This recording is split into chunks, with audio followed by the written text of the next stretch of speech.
Hello everyone, welcome to my video. इस video में मैं आप लोगों को जावा वेरिएबल्स के बारे में बताऊंगा कि क्या होते हैं।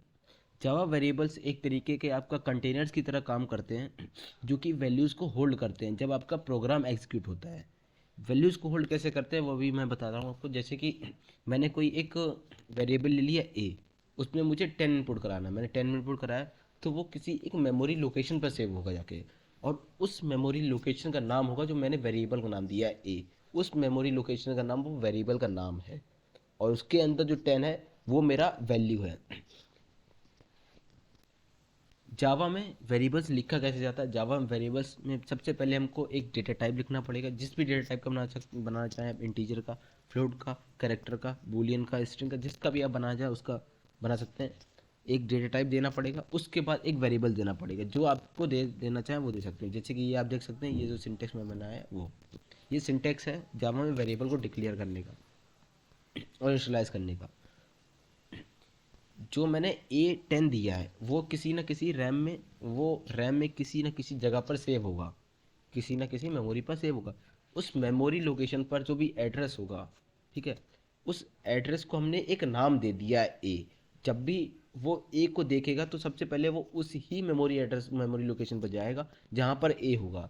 वहाँ से ए की वैल्यू उठाकर आपको प्रिंट कर देगा। देखते हैं हम जावा में वेरिएबल्स बनाते कैसे हैं,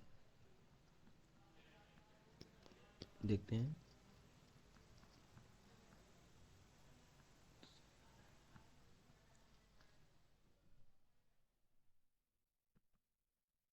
एवरेज वेरिएबल्स बनाते कैसे हैं, लेट्स सी।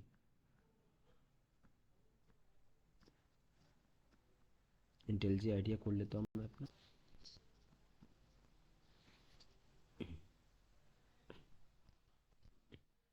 तो मैं क्लास बनाएंगे, आते हैं वैसे क्लास। उसके बाद एक मेथड को डिक्लेयर करेंगे। जैसे कि मैंने अपना मेन मेथड डिक्लेयर कर दिया है, मेन मेथड को डिक्लेयर करेंगे। उसके बाद एक वेरिएबल को हम सबसे पहले क्या करेंगे, डिक्लेयर करेंगे। देखेंगे डिक्लेयर करने पे वो कुछ वैल्यू दे रहा है कि नहीं दे रहा है।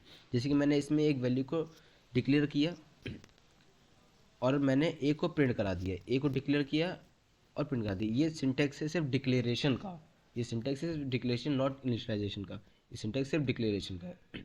और जब मैं इस प्रोग्राम को रन कराऊंगा तो क्या देता है देखते हैं।